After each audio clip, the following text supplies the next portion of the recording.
I'm so happy to see all of you to our today's our webinar. I'm Ksenia and I'll be your host for this event. Today I want to start our webinar by telling you about Bob. Bob is a salesman. He's 32 and he just welcomed his first baby with his wife Charlotte. It's a new chapter in his life and of course with some new expenses. Bob has never been the best or the worst at sales, but what he does have and always had is an ambition to get to the top. And now, with the new baby and new responsibilities, that motivation became bigger. So, what he did was he started searching and trying new techniques, sales techniques, of course. Some of them worked, but never enough to help him to get and break his records that he wanted. He couldn't shake off the feeling that he was a loser, and probably the sales weren't for him. If only then, in that state of mind, could Bob meet John. I believe his sales performance and his life would have changed if Bob, of course, was real. And guys, we do get to meet John. Please welcome John Livesay, storytelling and sales expert. And I must say, the master of storytelling, keynote speaker, and best-selling author of the Best-Selling Through Storytelling. Hi, John. Thank you for joining us. Thanks for having me. I hope my story wasn't too dramatic. I'm expecting to learn a lot from you today. I thought it was great. Thanks. Today, guys, we'll master the techniques that will help us to create compelling stories. We will learn how to become irresistible to clients and what is needed to create the best storytelling strategy to get to a yes. And a quick reminder, we'll be holding a QA session at the end, so make sure to leave your questions in the chat section. Let's go.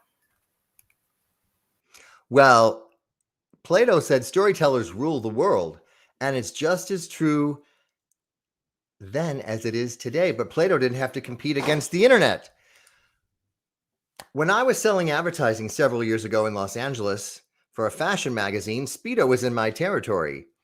And I went to them and I said, I see you have a new line of sportswear. Would you consider advertising that in my fashion magazine? And they said, no, we're going to advertise it in a fitness magazine. And I said two magic words that changed everything. What if? So if you'd like to take notes, you might want to write that phrase down, because when you say what if, it creates people to start imagining another potential. You start telling a story. I said, what if we treated your sportswear like it was high fashion and had a fashion show where the models were walking around a hotel swimming pool? And since Michael Phelps is on your payroll during the Olympics, you could invite him. I bet we get a lot of press. They love the idea. I got the advertising sale. And more importantly for me as a former lifeguard, I got to ask and meet Michael Phelps some questions. And I said to him, Michael, everyone says you're so successful as an Olympic swimmer because your feet are like fins and your lung capacity is bigger than the average person. But I'm guessing there's something else. And he said, oh, yes, John. When I was younger, my coach said to me, Michael, are you willing to work out on Sundays? Yes, coach. Great. We just got 52 more workouts in a year than the competition. So now the question for all of you is, what are you willing to do that your competition isn't? And another thing you can start thinking about is, what are you willing to do that the competition hasn't thought about doing? For example, when I got my house, I hired someone to come and clean it, and they left little towels folded into swans on my bed and made the towels in the bathroom look fancy. And I thought, wow, no one else has ever done that. I felt like I was on a cruise ship. So when you start thinking of what you can do that other people aren't thinking about doing, Banana Republic did this when I was working with them. They decided to have people in their flagship stores in San Francisco, Union Square, and Manhattan, Rockefeller Center. When you walked in, they said, would you like to charge your phone? We have somebody here guarding them. What an unexpected treat. People loved it. And sales went up 15% because people kept shopping and buying more than they planned to until the phone's fully charged. So what are you willing to do that your competition isn't, like Michael Phelps doing workouts on Sundays? And what are you willing to do that your competition hasn't thought about doing? This is the power of telling stories. When you open up your conversations, your presentations, your pitches with stories, you pull people in. When you tug at heartstrings, people are open to opening their purse strings. And when people work with me, I show you exactly step by step how to craft a story that does just that. Now, when I'm not working and giving webinars, I'm traveling and giving talks to hundreds of thousands of different salespeople around the country on the power of storytelling. I've also had the good fortune to be interviewed on television, including Larry King before he recently passed away. And I have a podcast called The Successful Pitch that's heard in over 60 countries, which allows me to gather the cutting edge information that I can share with my students. One of my students, Yasir, is a coach, and he said, just from starting your course and using your storytelling method, I closed a $2,500 sale right on the bat. He was so happy, and it happened so easily for him without him feeling pushy. Another one of my students, Drew, is a financial planner. Well, he felt like he was drowning in a sea of other financial planners where everyone just thinks they're all the same. We told his story of how he likes to work with entrepreneurs who care about social impact investing.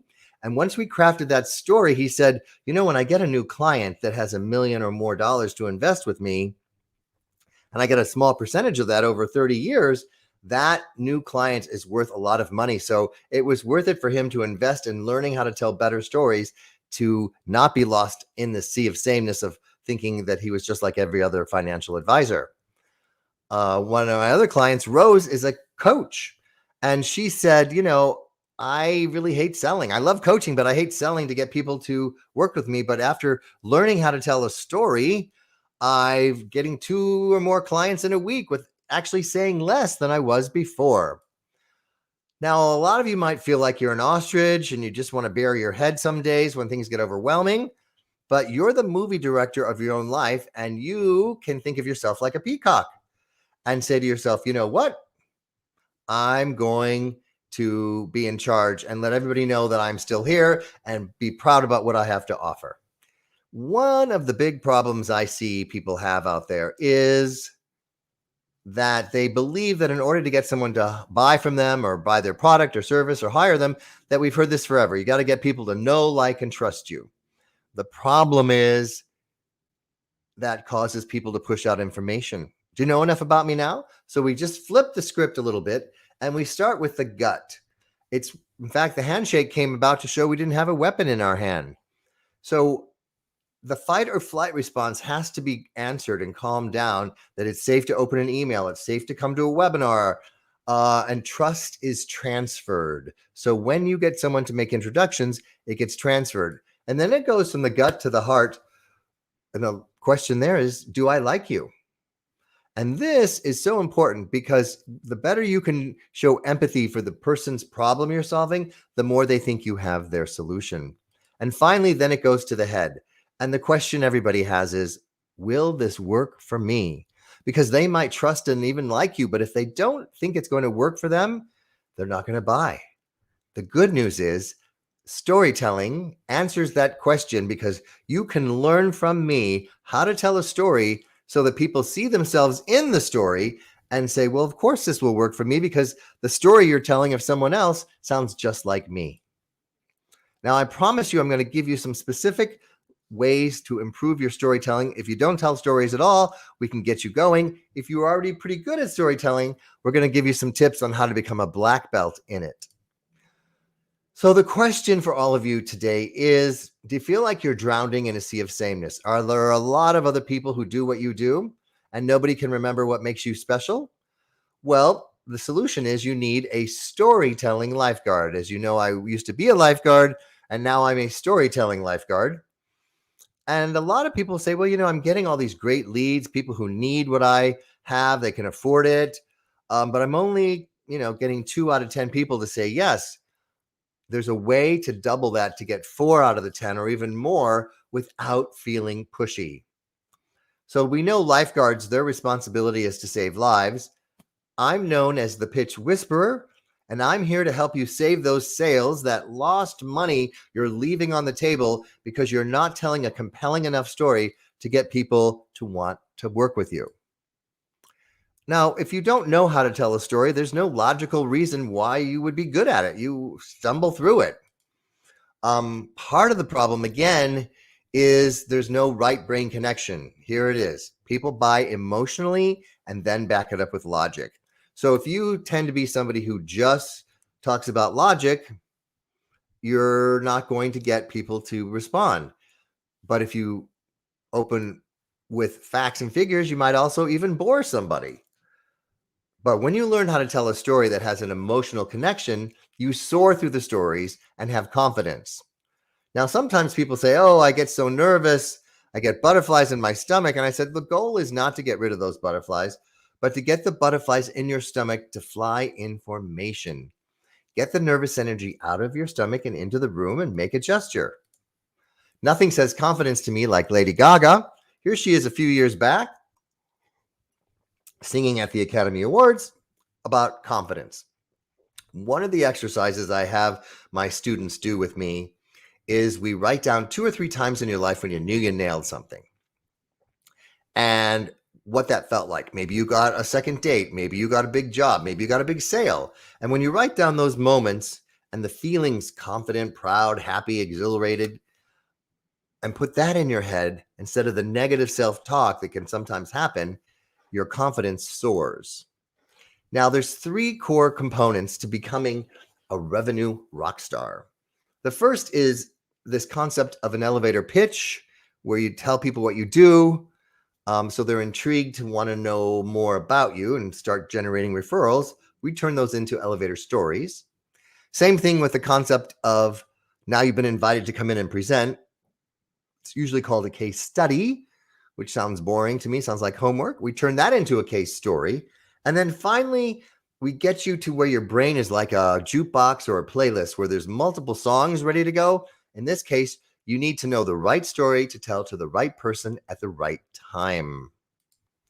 So the roadmap is quite simple. We work with you on getting your elevator story so that people are intrigued. Then we learn how to tell a case story, so you tugging at people's heartstrings. And then finally, we get people out of just saying, I'm interested, and get them so involved in the story that they say, I'm in. So let's take a look at this. Sometimes people say, I'm not sure I have a story of how I got into this business. And I said, well, you've never made a mistake in your life. You've never had a bad holiday meal with family or had a bad airplane trip. There's always some place we can come up with a personal story that's going to start getting people to trust and like and know you. And now the old way, as I said, it was a boring case study where you put up a bunch of facts and figures, but it doesn't mean anything to people. We turn this, here's my Wizard of Oz moment, into a case story. And an example of that was with Rose, the coach, where she said, I'm talking about working with women who struggle with eating, and I have all these modules, and it's very awkward. So instead, we crafted a story about one of her clients who was in her mid-30s. Her name was Maria. She lived on the East Coast, and Maria had 2 kids, and she'd struggled with her weight, and it got so bad that she didn't even want to go out with friends because she was embarrassed about how she looked. And depending on what the scale said or whether her jeans fit, that would determine her mood for the day. And Rose worked with her to come up with other ways to deal with stress besides eating and without having to go on this crazy diet. And after working with Rose for 3 months, Maria noticed the weight fell off without really working and struggling with it, and her life is much happier. She now tells that story to other women who are similar age and similar struggles, and they see themselves in that story and hire Rose to help them like she did Maria. Now, this is the third part of that roadmap, and this is where you have to really be careful that you don't assume that everybody wants to work with you. And like nobody asks somebody on a blind date to marry them, but sometimes people do that on LinkedIn. They go, want to connect and buy this? So we look at where do people see you? Are you invisible? They've never heard of you or your clients. Like in the dating world, you go to a party and you see somebody, but they don't even know you're in the room. And then you move up to insignificant. I don't know what's worth in dating. They don't know you're in the room, or they see you and it's insignificant. But maybe in business, you're selling insurance, but you're talking to somebody in their early 20s. It's insignificant to them. Then we get up to the interesting rung of the ladder. And this is where you might say something clever or witty where someone's like, oh, I'm interested to talk to you. I'm not going out with you yet. And then in business, this happens all the time. People say, oh, I'm interested. Send me some information. And then it's crickets. You're stuck at the friend zone at work. So how do you get out of that? You learn to tell stories that intrigue people. Maybe in the dating scenario, you paint a picture of what the date would look like. In this example I gave of having Speedo advertise with me, I painted that picture. They were intrigued to know what would the fashion show look like with Michael Phelps there. And then finally, you get up to irresistible. And this in the dating world is when you can't stop thinking of somebody, you keep texting them. And in the business world, these are your best clients. They love you, they send you referrals, but like any relationship, you can start to take it for granted. So when you work with me, I help you identify where people are on the rung and what to do to get up the next step so you know the right story to tell. So quick summary again. You need help with the opening elevator pitch, turning it into a story that intrigues people enough to want to have a conversation. Then once they're interested in actually hearing the presentation or the pitch, we turn it into a story. And then we learn what stories to tell to get people out of that friend zone at work where they're just saying, I'm interested in saying, instead of I'm in.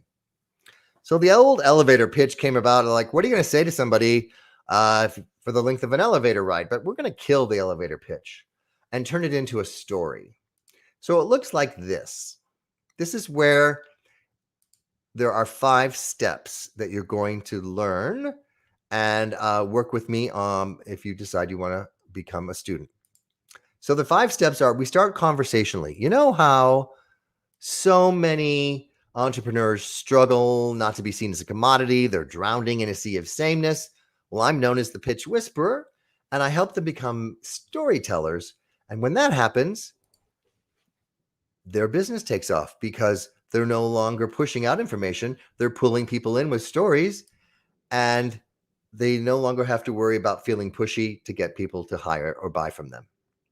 So these are the steps that are in the course. There's all kinds of templates where you can learn how to use this, and you get to work with me in a group setting where I will help you fine tune exactly what to say to make your elevator pitch into an elevator story.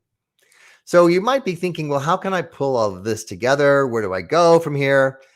You basically have 2 choices. You can try and do it by yourself now that you know how important storytelling is, but it's kind of like driving around a beat up old car. It might break down, you might get lost, confused, or you can go on the ride with me in this fun little red Mustang.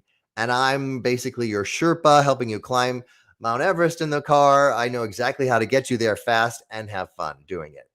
So when you work with me, there's an experience. It's an online experience done with me. It's not done by yourself. There's 10 lessons that you go through at your own pace. You have lifetime access to them. Many of my students watch it over and over again. There's a little quiz after each one to make sure you've learned it. And then we have our ability to show you how to tell a story so other people see themselves in it. You literally become irresistible because you're telling such great stories, and you no longer have clients just saying, I'm interested. They say, I'm in. One of my students is Marianne. She's a productivity expert. And so she was always talking about left brain, breaking calendars into 15-minute increments. And she realized she needed to tell her own personal story of how she got into this and learn how to tell stories of other clients. And now she's telling stories and not feeling pushy and getting more business than she ever had before. So if all these other people can do it, you can too. Here's a sneak peek behind the curtain of what you get. The first module is all about the importance of this elevator story and how to tell great stories, what the rules are, and how to do it with confidence. And then we really dive into what story you tell of other people you've helped and how to get off this self-esteem roller coaster when you get rejected and get out of your comfort zone a little bit. And then finally, how to deal with the different kinds of personalities and what story to tell them so that they can relate to the story best.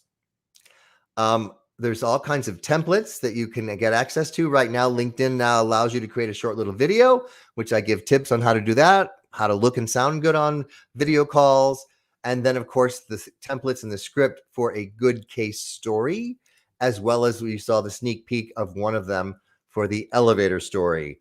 So all of this is available for you to work step by step, and then you get to work with me in the group coaching, which is for 8 weeks, once a week. There's a round table. And in that round table, we have each of the lessons with some additional conversations and questions. But you can ask me anything here. You get to practice your stories with me. If you have emails you want me to look at, it's a wide variety of things. Here's Barry, who got so much out of taking the course because he worked at a nonprofit and he didn't know how to tell the story to get people to donate. Natasha has a business where she's in virtual office, and she started learning how to tell stories that made people understand what makes her unique. And finally, here's a picture of Rose, who you saw earlier. When she learned how to tell stories, she's getting clients 2 a week, where she used to just get 2 a month. So I take all the risk off. You get immediate access to everything.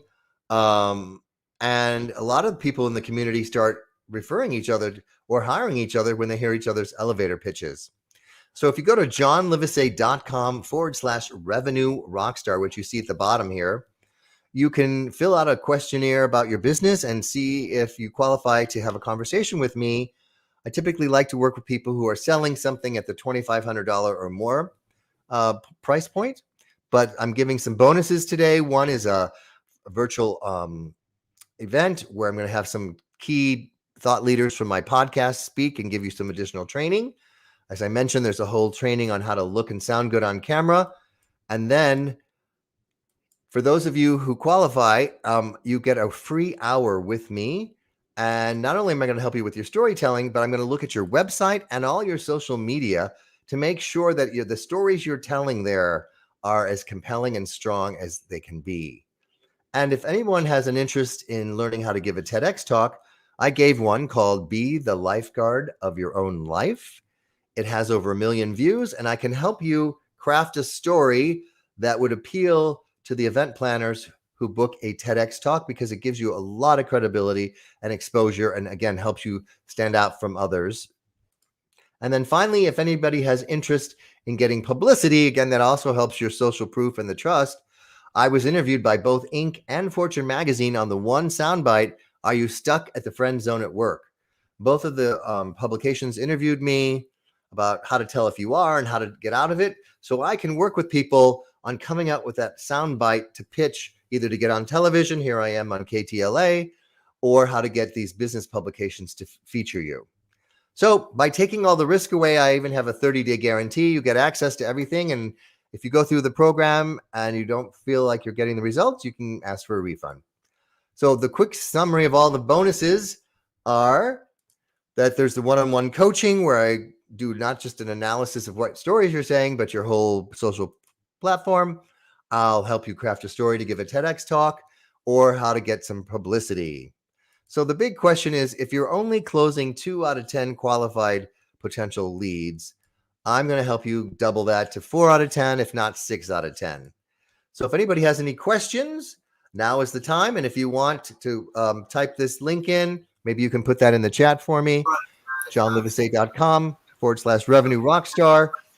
You can fill out a few questions, and then we can have a chat to see if and how I can help you. Thank you, John, for such an amazing presentation. And it's definitely the question time. So, guys, you have the chance to ask John any questions you want. And that will be a first question for me. John, how did you come up with the idea of selling through storytelling? So what was, Yes.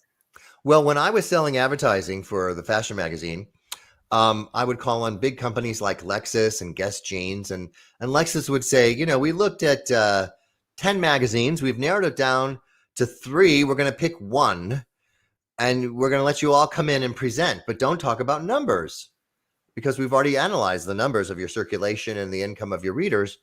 And a lot of the reps were like deer in headlights. They didn't know what to say.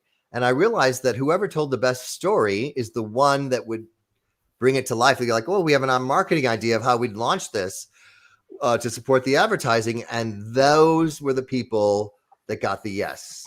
So I learned firsthand that it's all about telling a story that pulls people in, that gets them to say yes. I myself, as a speaker, have to sell myself against other speakers. And when they're having a conversation with me versus 2 other people, I will say, Anthem Insurance hired me. And one of the things that came about was I said to them, what's going to happen after the opening speaker on your 2-day summit? They said, at the end of the first day, we're going to have an improvisation session where the audience will shout out objections and we'll be role playing on stage. And I said, well, what if I stayed? Notice the use of what if, and would whisper in people's ears something from my talk if they got stuck.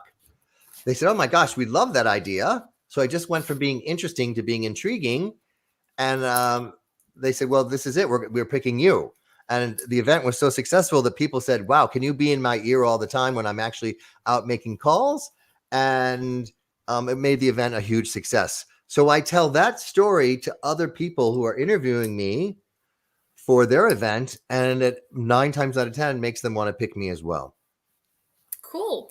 Okay, John, you mentioned that you had lots of clients, and could you please share us with the example of your client and specific story they then began to tell and sell through this story? Do you have some? Yes. In fact, I gave a few examples earlier. Remember my story I told about Rose? Yeah. The case story. Well, Rose, when I was working with her on her elevator pitch,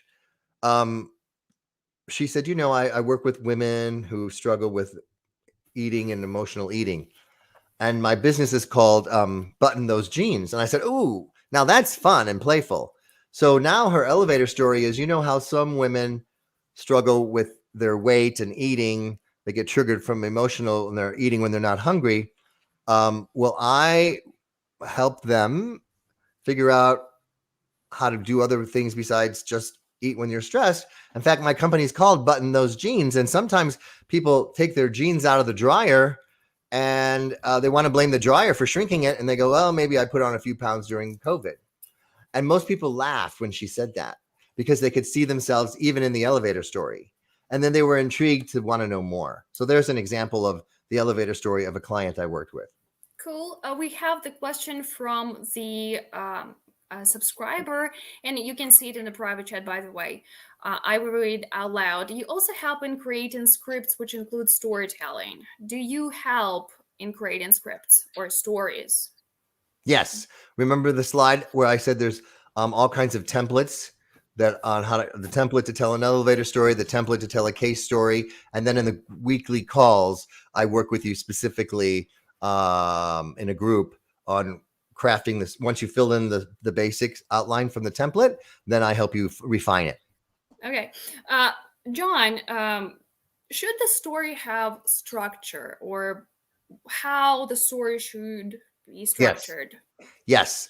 That's one of the things that's in the templates and the scripts. So a good story has 4 elements to it. I'll give you a highlight of it. Again, you have the choice. You could go, oh, now I know the 4 steps. I can try and write it myself. But most people need my help to make the story great as opposed to just okay. So the opening of it, a good story, is the exposition, the who, what, where, when. You got to paint the picture, and then you describe the problem, and then you describe the solution, and then the secret sauce to the good story is resolution. What is life like after? Now imagine if the movie The Wizard of Oz stopped when Dorothy got in the balloon to go back to Kansas. But no, there's that whole resolution scene where she's at home and she's like, oh, there's no place like home. And you were there and I appreciate everything so much more now. So an example of me working with a salesperson who was selling medical equipment, I said to them, what are you saying now to get doctors to buy this? And they said, well, it makes the surgeries go 30% faster. Do you want one? And I said, yeah, there's no story there. You're pushing out facts and figures. So the story we came up with is, imagine how happy Dr. Higgins was down at Long Beach Memorial using our equipment when he could go out to the patient's family in the waiting room an hour earlier than expected. And if you've ever waited for somebody you love to come out of surgery, every minute feels like an hour. The doctor came out, put them out of their waiting misery and said, good news, the scope shows they don't have cancer. They're going to be fine. And turned to the rep afterwards and said, that's why I became a doctor, for moments like this. Now that rep tells that case story to another doctor at another hospital who sees themselves in the story and says, you know what? That's why I became a doctor too. I want your equipment. Now, the rep said, "Oh, that gives me chills. Not only am I not telling a story, it never occurred to me to make the patient's family a character in the story." So that's an example of using that structure, the exposition. You know where the doctor is, what hospital he's in, you know the problem that the patient's family is facing, the solution. The doctor comes out and says the good news, and then the resolution to that story is the doctor says, "That's why I became a doctor," for those moments. Okay, thanks. We have more questions. Mm-hmm. Can you also share how you help the financial advisor? I am a financial advisor. Do you have the examples? Oh, Yes, I gave an example of how I helped Drew. Drew was saying, I'm a financial advisor and I like to help people, plan their future. And I said, well, that's what everybody says. We need to be much more specific. So his elevator story sounds like this now. You know how there are a lot of entrepreneurs out there in their 30s and 40s, and they either raise a lot of money or they've sold their company and they have a lot of money to invest, but they don't know what to do with it and how much to put in any category, let alone how to save for their retirement. And even more, they really want to make sure that the investments they're putting their money in have some kind of social impact. Well, that's who I help. I specialize in entrepreneurs and who care about making not just return on investment, but social impact. And after working with me, they have great returns and a social impact, and they have peace of mind. So once I helped him craft that elevator story, he's now getting tons of referrals because people know exactly his niche. okay, thanks. One more question. What to do if we don't have a story? In B2B, there is often not much to say. Hard to find any appeal. Well, I've worked with a lot of B2B companies. And that example I gave of the person selling the scope to the doctor, that's B2B. The company makes the scope and the salesperson has to sell that to the doctor.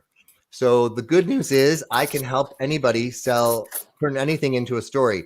If you just have some technical stats, like this makes things go 30% faster, I can help you craft a story like I did with the medical example where the doctor is the hero of the story. Thank you, John. That was amazing. Thank you for joining us. And guys, today we've had a chance to learn storytelling techniques from one of the best, and it's fantastic if you share your feedback with me after trying some of these techniques that we've heard about today. You can leave your results in the chat, not the chat section, in the comment section under this video, and you can message me on LinkedIn, and we'll be bringing more useful sales and marketing content very soon. So stay tuned. Don't forget to like this stream and subscribe to our channel. See you. And don't forget to use the promo code. Thank you, John, and bye-bye, guys. Bye.